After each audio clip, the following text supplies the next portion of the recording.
Prime time में हम बात करेंगे। हमारे साथ संबित पात्रा हैं, प्रवक्ता बीजेपी के, अजय कुमार कांग्रेस प्रवक्ता, केसी त्यागी जी हैं सांसद जेडीयू के, पुरुषोत्तम अग्रवाल है राजनीतिक विश्लेषक। पुरुषोत्तम जी, मैं चाहता हूं कि जो हमारे नौजवान दर्शक हैं, अगर संक्षेप में 1-2 मिनट में अगर आप उन्हें बता दें कि अगर आपातकाल लग गया, अगर किसी भी तरीके से आ गया, तो उनकी दैनिक जिंदगी में क्या फर्क पड़ेगा, उनकी मौज मस्ती में, दफ्तर जाने आने में क्या फर्क पड़ेगा? मैं 20 बरस का था जब आपातकाल लगा था, सन 75 में।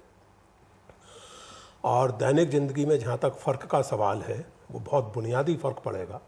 और आज के नौजवान को कल्पना नहीं है कि आपातकाल का मतलब क्या होता है, क्योंकि तब आप कोई आवाज़ उठाएंगे। मिसाल के तौर पर अगर इलाके का दरोगा ये तय कर दे कि 9 बजे के बाद आप सड़क पर नहीं निकलेंगे, तो आप नहीं निकल सकते, और निकलने पर हो सकता है कि आप गायब हो जाएं और आपके पिताजी को 9 महीने तक आपका अता पता ना लगे।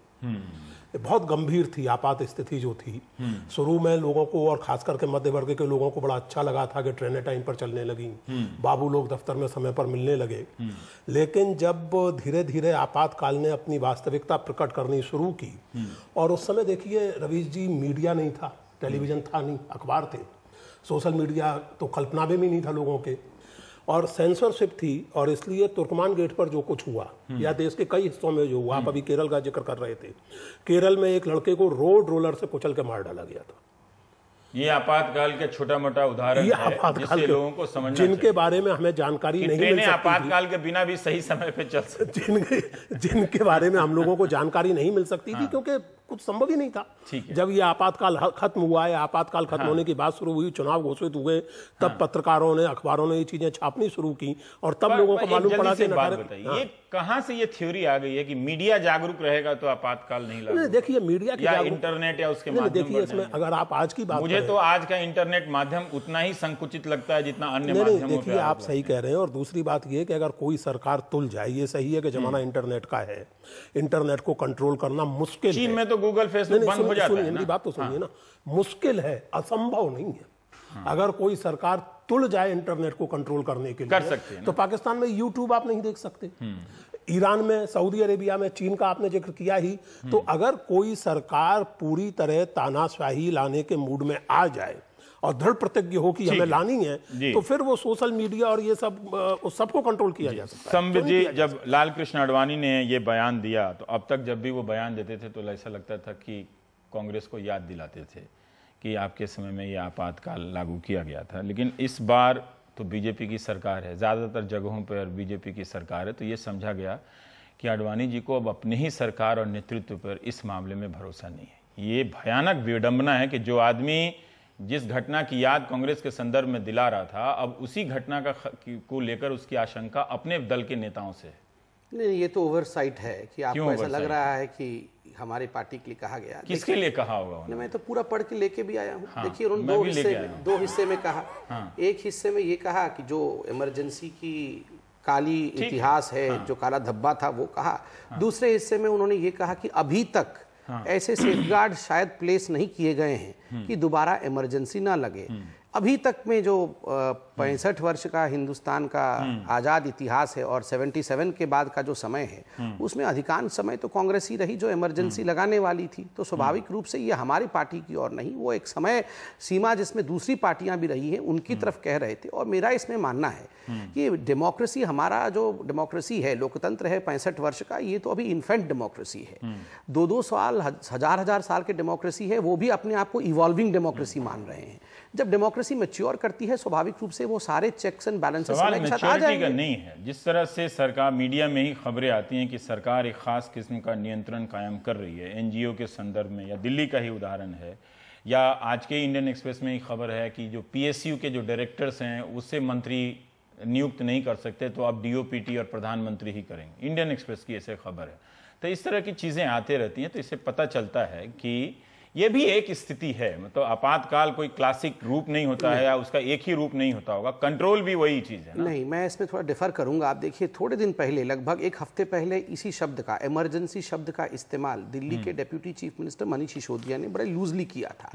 जब जितेंद्र सिंह तोमर अरेस्ट हुए तो उनका पहला स्टेटमेंट दिल्ली सरकार का था कि एक आपातकाल लगा दिया गया है प्रधानमंत्री द्वारा दिल्ली में, और ठीक उसके 48 घंटे या 72 आवर्स के बाद वो सेंटेंस भूल गए। उन्होंने कहा कि अब अरविंद केजरीवाल जी बड़े नाराज हैं कि उनको अंधेरे में की बात नहीं है ना, जो दिल्ली में हो रहा है। मैं कंप्लीट कर लो, आप जरूर पूछिएगा, मगर आप देखिए 72 आवर्स के बाद सोर्सेज बता रहे हैं कि अरविंद केजरीवाल जी बड़े नाराज हैं कि जितेंद्र तोमर की सच्चाई उनसे छुपाई नहीं गई। अरे आप पहले कंफर्म कर लेते, फिर कहते कि इमरजेंसी लगाया जा रहा है।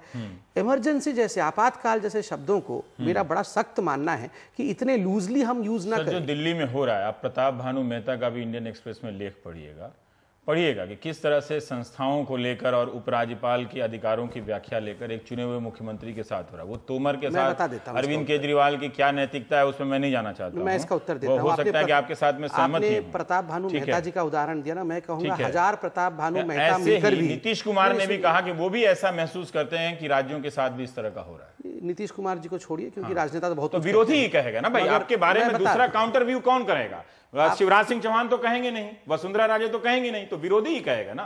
तो जो विरोधी कह रहा है कि इस तरह की स्थिति है, मैं उसी संदर्भ में आपसे पूछ रहा हूं ना। देखिए, प्रताप भानु मेहता जी का एक आर्टिकल महत्वपूर्ण है, रेस्पेक्टफुल है, मगर 1000 प्रताप भानु मेहता भी मिलकर हिंदी, 1000 नहीं है, नहीं, मैं संस्थाओं की भूमिका के बारे में 1000 लोग भी लिख ले। और यूपीए के समय में भी खूब लिखा करते थे, आजकल तो बड़े कम लिख रहे हैं, लेकिन लिखते हैं वो। आपका इमरजेंसी कम हो जाए तो मैं थोड़ा स्वतंत्रता के साथ बोल दूं।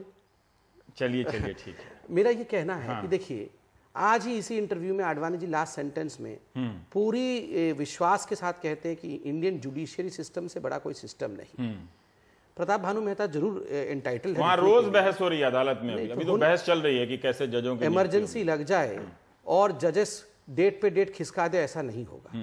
It's a very responsible judiciary. अगर जुडिशरी को भनक भी लगे कि दिल्ली में इमरजेंसी लग गया है और जुडिशरी हाथ पे हाथ रख के डेट दे दे, ये जुडिशरी इतनी रिस्पॉन्सिबल नहीं है। ठीक है त्यागी जी, संबित पात्रा कह रहे हैं कि ठीक है कि जो आडवाणी जी का इशारा है वो पहले की सरकारों की तरफ भी है कि जो सेफगार्ड होने चाहिए कि कोई आपातकाल नहीं लगा सके, जो संविधान की जो कमियों का फायदा कोई सरकार या स्पष्ट बहुमत या बहुत बहुमत वाली सरकार उसका ना उठा सके। और फिर संबित कह रहे हैं कि अदालतें तो हैं ही, अगर कोई इस हरकत तक पहुंच जाएगा सीमा तक तो अदालतें हैं।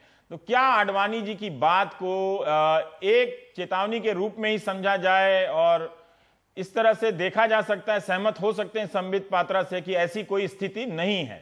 एक दिल्ली का उदाहरण दिया, वो सहमत नहीं है दिल्ली के उदाहरण से।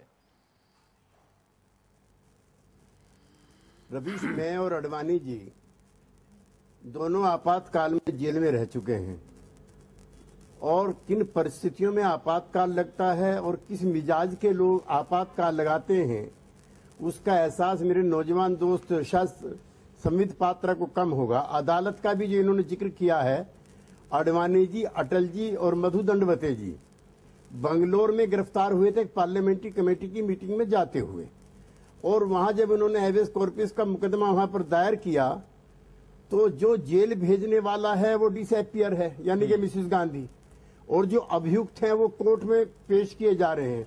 और अदालतों का भी ये है कि जो कमिटेड जुडिशरी है उसकी भी उसमें पहली शर्त है। जब राजनारायण जी 12 जून को जगमोहन लाल जी के जरिए जो चीफ जस्टिस थे इलाहाबाद हाई कोर्ट के, मुकदमा जीत गए और इंदिरा गांधी हार गईं, तो उन्होंने सुप्रीम कोर्ट में सुपरसीड करके एएन रे को चीफ जस्टिस भी बनवाया था। तो ये पूरा एक जाल है। पहले तो अपनी पार्टी में लोकतंत्र समाप्त करना होता है, अपने विरोधियों को ठिकाने लगाना होता है। त्यागी जी, अगर उस हिसाब से देखा जाए तो मैं अपने दर्शकों को बता दूं कि सांसद भले ही किसी पार्टी में कितने चुने जाएं, विप की एक मर्यादा होती है जिसके तहत उन्हें पता है कि इस नीति पर वो विरोध करते हैं लेकिन वो पार्टी की नीति के साथ जाते हैं। ठीक है, जैसे बहुत जगह आप देखिए दलित उत्पीड़न की घटनाएं होती हैं, जो दलित सांसद हैं उनकी आवाज कहीं सुनाई नहीं देती है। ठीक, तो मैं ये जानना चाहता हूं कि इस तरह से अतीत में हुई हैं, लेकिन आज क्यों इसको लेकर अलर्ट हुआ जाए? क्या आज ऐसी स्थिति नजर आती है या सिर्फ आडवाणी जी ने जो कहा है वो ऐसा लगता है कि नरेंद्र मोदी के खिलाफ कहा है इसलिए इसमें कुछ राजनीतिक बात है? नहीं, वो चूंकि 25 जून भी आने वाला है और आडवाणी जी भारतीय राजनीति के शिखर पुरुष हैं। राम जन्मभूमि के आंदोलन से लेकर के और कई सवालों पर हमारे उनसे गंभीर मतभेद हैं। साथ भी रहे हैं। ये आडवाणी जी की सफलता भी है कि उनसे सहमति रख करके भी उनके साथ रहा जा सकता है। लेकिन आडवाणी जी ने जो एक स्वस्थ लोकतंत्र के लिए जिस कल्पना की है, उसके तहत संभावित समय में राजनीति के गर्भ में इन संभावनाओं से इंकार नहीं आपको क्यों लगता है? आप ये बताइए त्यागी जी, आप ये बताइए कि इस वक्त आपको लगता है क्या ऐसी कोई स्थिति है जिससे आप दर्शकों को चेता सकें कि हां उन्हें इन प्रक्रियाओं पर नजर रखनी चाहिए? देखिए, 2-3 चीजें मैं कहना चाहता हूं और मैं चाहूंगा कि इसको व्यक्तिगत ना माना जाए। एक तो जो मसीहाई अंदाज में जीत करके चुनाव जब नेता आते हैं, चाहे वो राज्यों के हों या दिल्ली के हों, और उन वायदों को पूरा करने में वो नाकामयाब होते हैं, और जनता का जब रेजिस्टेंस मूवमेंट बिल्डअप होता है तो फिर उसके लिए वो दमनकारी नीतियां अख्तियार करते हैं। मुझे 1974 की रेलवे स्ट्राइक याद है, पता नहीं रवि जी आपको याद है कि नहीं याद है। George Fernandes railway man federation के चेयरमैन थे। और पालने में आप पालने में थे और मैं मूवमेंट में था। तो जैसे पाकिस्तान के साथ युद्ध हो रहा हो, उस तरह की परिस्थितियां श्रीमती इंदिरा गांधी ने पैदा कर दी थी, और हर स्टेशन पर आर्मी भी लगानी पड़ी थी, पुलिस नहीं। तो आने वाले समय में अगर लोकतांत्रिक तरीके से सरकारों को हटाया जाएगा, जैसे दिल्ली के मुख्यमंत्री ने अपना एप्रीहेंशन साबित किया है, तब भी ये काम हो रहे थे। 84 बार 84 टाइम्स बहुमत होते हुए विधानसभाओं में मुख्यमंत्री हटाए गए हैं राज्यपालों के द्वारा। तो ये जो जयप्रकाश जी जब मोमेंट के अंदर हमको सिखा रहे थे, तो ये भी कह रहे थे कि लोक मजबूत करो, तंत्र तो मजबूत अपने आप हो जाएगा। तो चाहे कोई भी सरकार इस बीच में रही हो, जो रोल लोक का, पीपल्स का, वो तो बिल्कुल कम हो गया, निगरानी कहीं बची नहीं। अब कमिटेड ब्यूरोक्रेसी चाहिए, कमिटेड जुडिशरी चाहिए, पार्टी अपनी मर्जी की चाहिए, अध्यक्ष अपनी मर्जी का चाहिए, मुख्यमंत्री अपनी मर्जी का चाहिए, और जो पूंजीशाही है उसकी मर्जी के काम चाहिए, वर्किंग क्लास के खिलाफ कानून चाहिए। तो ये सारी परिस्थितियां उस समय भी विद्यमान थी और आज भी हैं। अजय, हम ये जानना, एक सेकंड संबित भाई, अजय हम ये जानना चाहते हैं कि ये एक अलार्मिस्ट बयान है या वाकई ऐसी कोई स्थितियां नहीं है? हम एक आज जैसे संबित ने कहा कि एक परिपक्व लोकतंत्र हैं, ऐसी बात अगर आप मौजूदा सरकार को ही ले लें तो अच्छी घेराघेरी हो रही है, सुषमा स्वराज के मसले पर ही हो या वसुंधरा राजे के मसले पर, ऐसी बात तो नहीं है कि उनकी आलोचना नहीं हो रही है। क्यों ऐसा आप सहमत हैं कि संबित तो कह रहे हैं कि ये आपकी विरासत है, तो आप जवाब दीजिए आपातकाल के बारे में और क्यों आपको लगता है कि ऐसी स्थिति आज है? रवि जी, मैं आपके दोनों प्रश्न का भी जवाब देता हूं, लेकिन पहले तो आडवाणी जी जो भारतीय जनता पार्टी के मार्गदर्शक है, अगर उन्होंने ये टिप्पणी की है और हम अपने आप को एक राजनीति का छात्र मान के अगर हम इस टिप्पणी को देखेंगे तो उनको जरूर चिंता की बात है और देश के लोगों को काफी चिंता की बात है। इसलिए कि अगर आप देख लीजिएगा दिल्ली सरकार में जिस तरह से उपराज्यपाल की जो कार्रवाई हो रही है, एक लोकतांत्रिक तरीके से जीता हुआ सरकार को जो सरकार जो आम आदमी पार्टी का सरकार को हर तरीके से विफल कराने की पूरी कोशिश की जा रही है, और हम आम आदमी पार्टी का पक्ष नहीं लेना चाहते, लेकिन इस पर जो है हर तरीके से एक डेमोक्रेटिकली इलेक्टेड सरकार को तंग किया जा रहा है। दूसरा, अगर आप सिविल सोसाइटी का FCRA के बारे में देख लीजिएगा, हर एक को नोटिस देना, ग्रीन पीस को, हम ग्रीन पीस के कुछ बयानों से हम एकदम सहमत नहीं, उनके विचार से, कुछ उनके योजना से, प्रोग्राम से हम सहमत नहीं है, लेकिन ग्रीन पीस जिस तरह के ग्रीन पीस को दबाया जा रहा है, या उस तरह का हर व्यक्ति या हर संस्थान जो एक अपने आवाज उठाना चाहता है तो उसको दबी जा रही है। अगर आप देख लीजिएगा, हम झारखंड से आते हैं और अगर भारतीय जनता पार्टी के जो जहां पर भी सरकार है वहां पर 353 हर एक राजनीतिक दल के ऊपर जो आप, अगर हम जमशेदपुर या रांची में रोड ब्लॉक करते या अपने प्रदर्शन विरोध करते थे, आपके ऊपर 353 का केस दर्ज किया जाता है।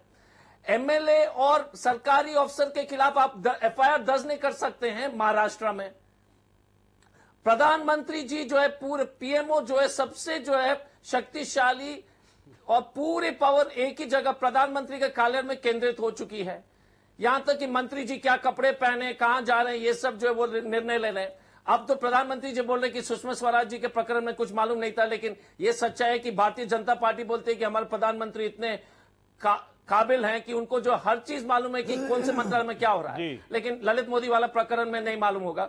लेकिन और ऑर्डिनेंस अगर आप देख लीजिएगा, नृपेंद्र मिश्रा एक आदमी को, वो ऑर्डिनेंस तो आपके जमाने की विरासत है।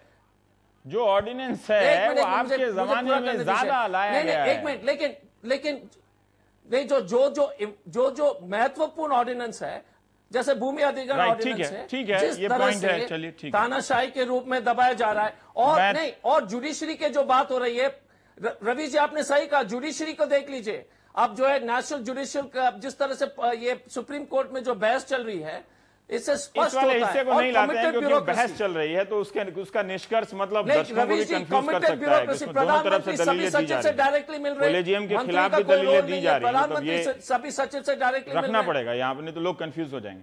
भाई एक उदाहरण दिया अजय ने कि जैसे महाराष्ट्र में ही आप ले आते हैं कानून अपनी सुविधा के हिसाब से कि विधायक और मंत्री को गिरफ्तार नहीं किया जाएगा।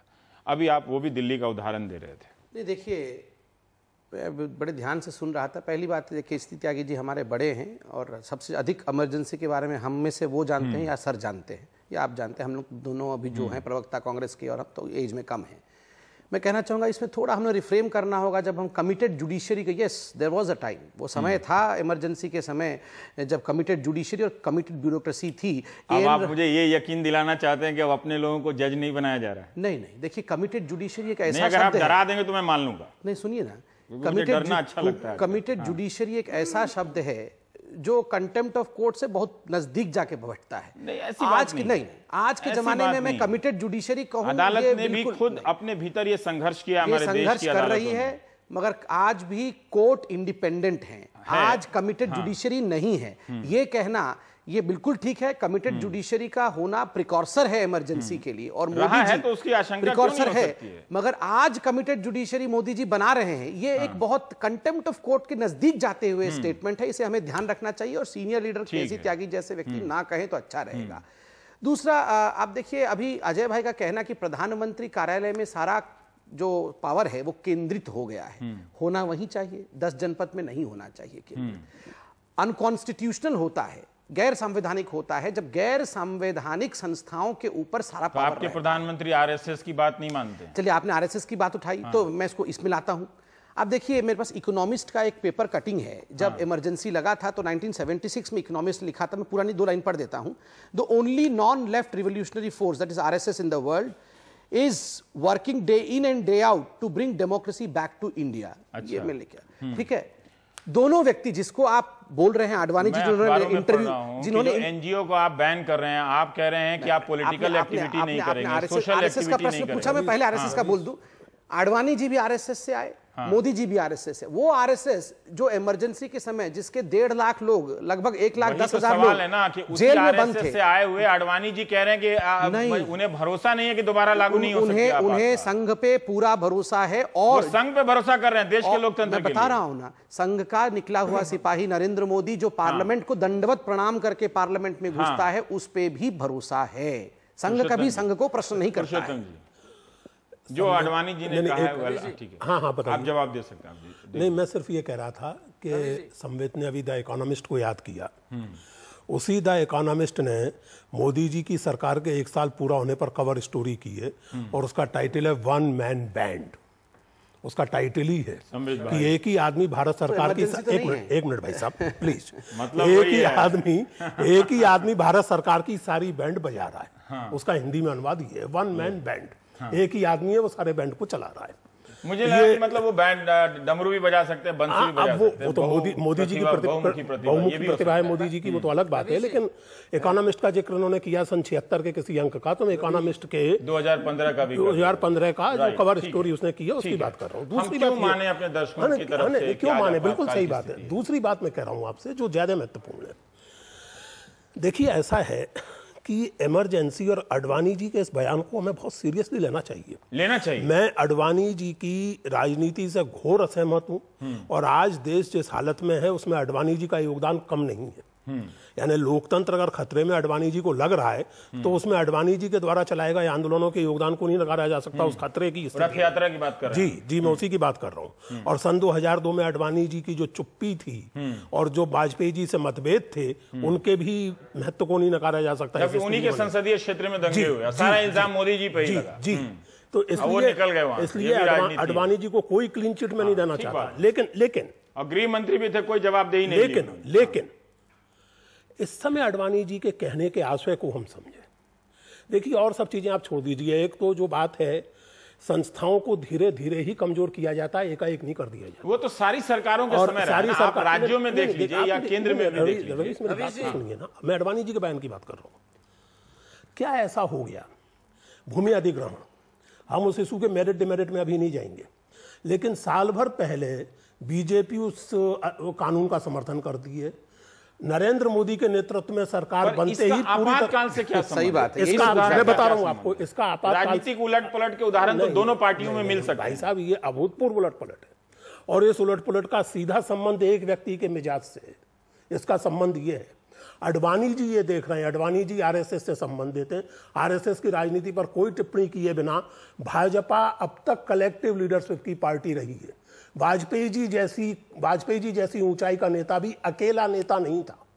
वाजपेयी जी भी वाजपेयी अडवाणी, अडवाणी वाजपेयी।